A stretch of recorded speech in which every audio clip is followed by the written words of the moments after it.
Hello, everyone. Welcome to this session in the Style series, How to Style with Confidence. My name is Natalie Walton. If we haven't yet met, I am an interior stylist with more than 15 years' experience, and I'm going to really break down how you can style with confidence in your spaces because I truly believe, and I've learned through all of my experience, that styling is the magic ingredient to be able to help you take your interiors to the next level. Sometimes it can seem really hard to articulate what is it that makes certain places stand out? What is it that really elevates certain areas over another? You can think that you are sort of painting with all the dots, you're connecting the pieces and you feel like you're doing everything that you should be doing, but there's something missing. There's that magical element that's missing. And when we try and we don't get that, we can often end up feeling frustrated and then we give up. So, I want to shed a light on some really key ideas to help you understand the styling process and, in consequence, be able to style with more confidence. Because what can often happen is that styling can maybe seem unfamiliar and complex. If you just love interiors or you maybe work in the world of interiors, but you don't specialize in styling, it can seem a little bit confusing. What is it that they're doing? There doesn't necessarily seem logic to the way that spaces are arranged, and it can seem complex or unfamiliar. And the more that you tap into that feeling, then you can start to really sort of shrivel within you, thinking, I just don't know how I can make it look like that. And all of these doubts can surface in your mind. It's also really quite a relatively new field in the scheme of the kind of the visual arts. Up until relatively recently, people didn't even really know what an interior stylist was or is, and still there are many people who don't really know what it is. And it has been around for a number of years, but it is not as well known as interior design or interior decorating, and certainly obviously not architecture, which has been around for hundreds of years. So it is still considered a relatively new field. And so there's still that element of sort of intrigue, a little bit of mysteriousness and confusion, basically. And so we're going to kind of pull back the curtain so you can understand more about that. And like I said, there is this confusion because, there isn't necessarily well-known rule books, and the art and science of styling is something that has up until now really been passed down from master to apprentice. So many people who have learned interior styling have learned on the job through other people, and that is how I learned, and now I am passing on my knowledge. But you don't have to be on set to learn from what I've learned. You can learn through my resources, these video trainings, and other, free resources that I have on my website. And I will share a link with you at the end of this session. So, what I want you to know that is styling is actually both, though, an art and a science. So, the art part is the creative part, the flair, infusing spaces with personality. Now, the science part, it actually is based in science. There are ratios and rules that are the foundation of styling, and these are elements that you can apply to any space. And when you know and understand those, it becomes so much easier. So, what I want you to know today is that if you go away with just one idea, I want it to be this because this is important. Don't underestimate how important this is. Clarity creates confidence. So, when we are really clear about what we're trying to create, then we start to feel more confident. So, at the start of any creative process, the more clarity you can create for yourself, the more confident you will feel in the process. So, what happens is that, first of all, we start to create clarity within ourselves. So, one of the great ways that we can do that is by creating a vision of what we want to create. So, when we have clarity on what the outcome and what done looks like, when we have that, we start to create more certainty within ourselves. And the more certainty that we have, then we can create with more conviction. Then we feel more confident that, yes, this belongs here. This should go here. I know what I'm doing. And the more that we do that, the more confidence we experience. So clarity leads to certainty, leads to conviction, which creates confidence. So just really helpful to have that context in relation to how we can create confidence within ourselves. This is something that one of my students in the styling masterclass has gone through, Nicoletta Romay. And she actually worked in the world of fashion and loved interiors, wanted to get into the world of interiors, and joined the styling masterclass. And for her, she really said it was one of the best decisions that she ever made, because she was then able to transfer these skills that she had learned in the program and learn how to not only transform her own spaces, but then be able to attract clients, attract brands to work with her.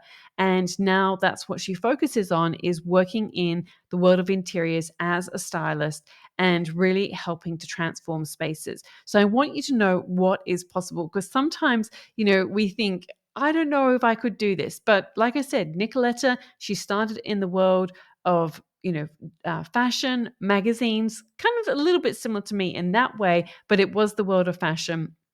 And she has transitioned to doing quite a successful and beautiful work with her own career.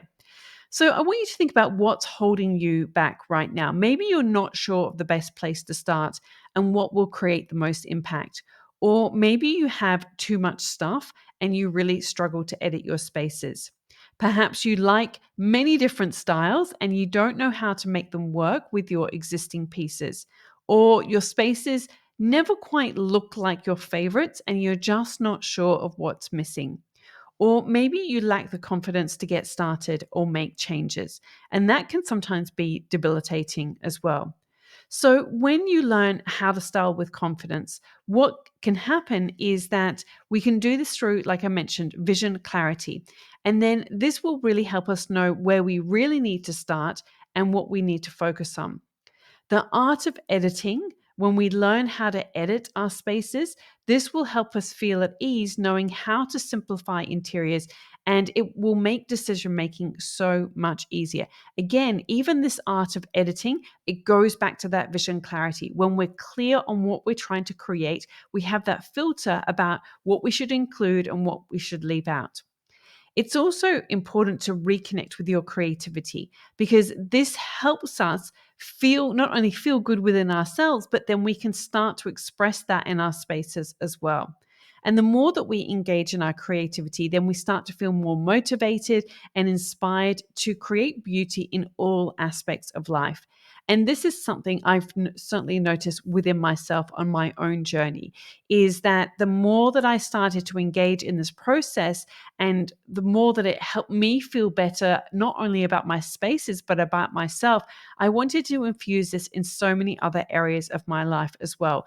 And it really has, elevated and enhanced my day to day enjoyment of both my home and of my life.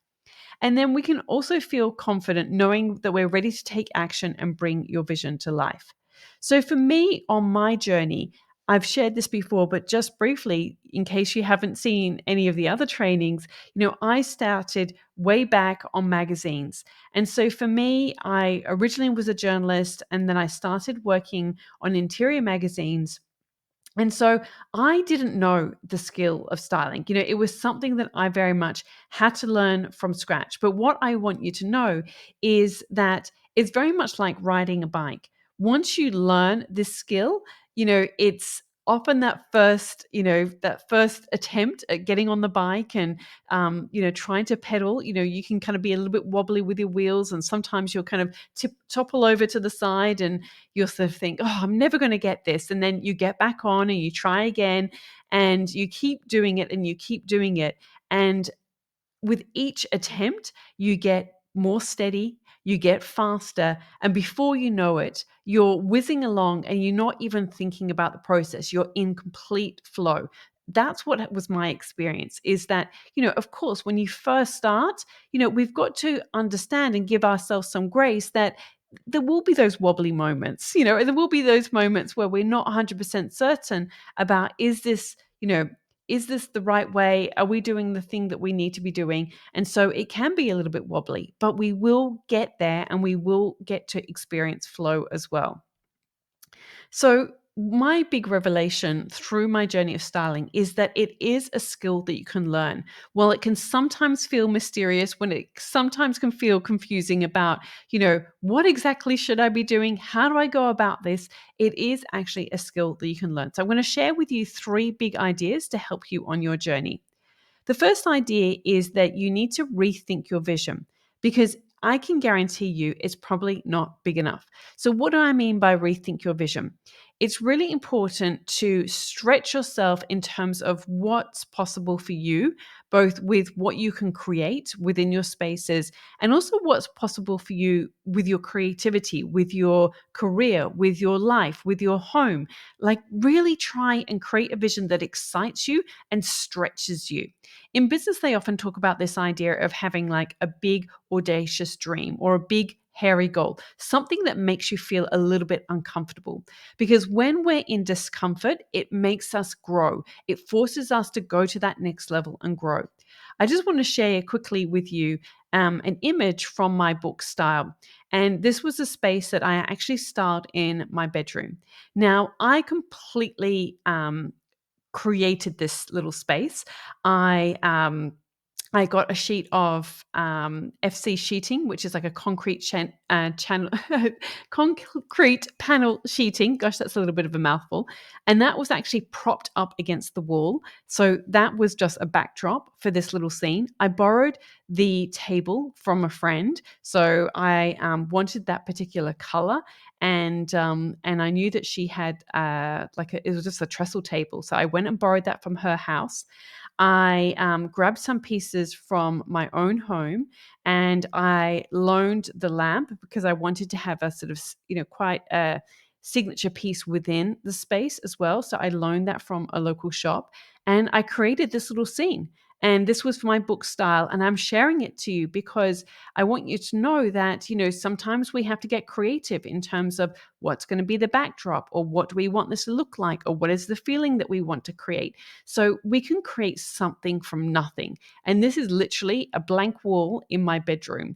And I created this beautiful, moody feel. So I want you to know that, we can create whatever we choose to create. The second idea that I want to share with you is how important it is to reconnect with your creativity. So often we can get stuck and we don't even start. So I really want to encourage you to engage in play and have fun. And here, when it comes to play, I want you to focus on progress, not perfection. So often we hold back because we think everything's got to be perfect or that we have to know all the answers before we even start.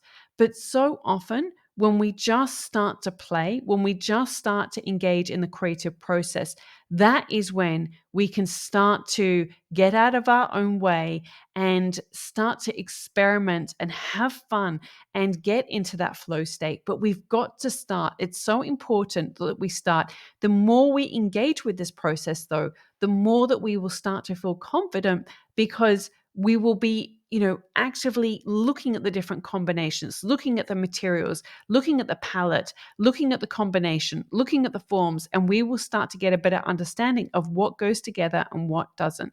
So really make sure that you focus on progress, not perfection, especially when you're getting started out. The third idea is a little bit of a shortcut, which is to follow a formula. So you don't have to, start from scratch. You don't have to second guess yourself. You can follow a formula of someone who's gone before you. So when I was learning to style, I followed the formula that I learned through observing stylists on photo shoots, by assisting them, by, being on set, and I learned on the job. Now, I have created a formula that I can teach you, and I want you to know that you don't then need to second guess yourself. When you follow a formula, it's like cooking a recipe. You don't have to um, kind of think about, okay, well, how am I going to make a meringue? I've never made a meringue before, maybe. And, if you've never done that, if you follow the step by step instructions in a cookbook, then you don't have to start thinking about, well, how many egg whites do I need and how long do I whisk them for and then what do I do and how long do I put it into the oven. You don't have to guess in the process. You can just follow the formula. And what happens is the more that you follow the formula, over time you start to know the process, and you actually don't need to then look at the recipe. You can do it without looking. And even over time, you might then start to adapt that recipe and think, you know what? I actually want it to be a little bit healthier than what it usually is. So I'm going to do it this way. Or I actually want it to look, rather than, this particular shape, I want it to be like one giant meringue, or I want it to be lots of little ones, or whatever might feel relevant to you. But then you can adapt it and make it your own. But when you're very first starting, it's so helpful to actually just follow a recipe or a formula, because then that starts to give you the confidence, because you think, okay, I just got to follow it this step, then that step, and I will know what I need to do. So, first of all, when it comes to styling, we really, first of all, want to create from the heart. So, what feels meaningful for us? What, do we feel that real connection with? Then we need to use our head. And this is where we follow the process that's gone before us. And then we need to engage with our hands and obviously do the work, as I mentioned. So I want you to think about, where are you on your styling journey right now? Because we're all at different phases and different stages, and that's completely fine. And it can be helpful to know that, there are different steps, and we can't expect to go from step 1 to step 6, in 10 days. We have to think about, okay, I need to give myself some time, I need to give myself some grace, and I just need to start and go from, step 1. And if I do this for a little while, then I will get to step 2 and I will start to feel more confident. So we can really know and understand that it really is a process. And I want you to think about, where do you ultimately want to get? At what level of mastery do you want to get? Do you want to just get to the point where you can really love the interiors that you've created in your own home? Or are you curious to explore a new career, and you would really like to be able to help transform other people's homes or spaces? Or maybe you're a design professional and you really would like to either have this as a value add to clients, or to really elevate your imagery and your interiors for your spaces and your portfolio, so that you can, really get more clients, more referrals, more publicity, all of those good things. So I want you to think about then what steps you need to take to make it happen. First of all, again, getting back to that idea of vision clarity, is you need to really know, where do you ultimately want to end up? And then you need to work back and think, okay, what do I need to do to get there? What steps do I need to take between now and, say, a year's time, so that I can start to actually achieve those goals that I want for myself? I love this quote from James Clear, and he says, "Surround yourself with people who have the habits you want to have yourself. You'll rise together." This kind of brings me back to what Nicoletta Romay was saying earlier, and her experience of being within the styling masterclass, that when you surround yourself with other people who are on this journey with you, you will rise together. Or even if it is, connecting with other creatives that you know, friends that you know. But if you don't have that, if you don't have those people in your community, I really encourage you to seek them out in other ways. Because I was actually just speaking to someone the other day who, Caroline Mosley, and there will be a podcast episode with this.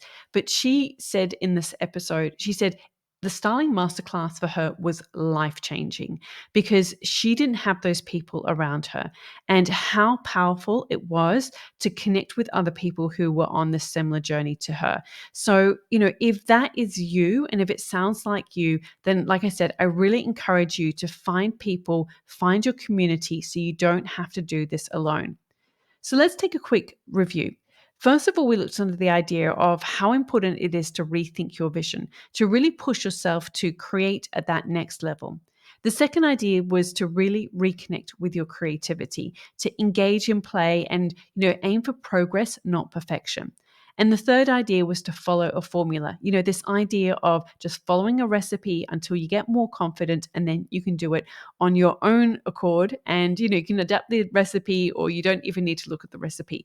But when you are in those earlier stages, when you follow a recipe, you follow a formula, it really does help give you so much more confidence. I'd love to hear from you about what's been most valuable about this training. And as always, take action on at least one idea that I've shared with you today. So maybe for you today is to engage in some play. Don't worry about the outcome, just focus on making progress, not perfection. If you would like to learn more, and I've got a whole heap of resources to help you on your journey, please go to nataliewalton.com. I look forward to connecting with you there.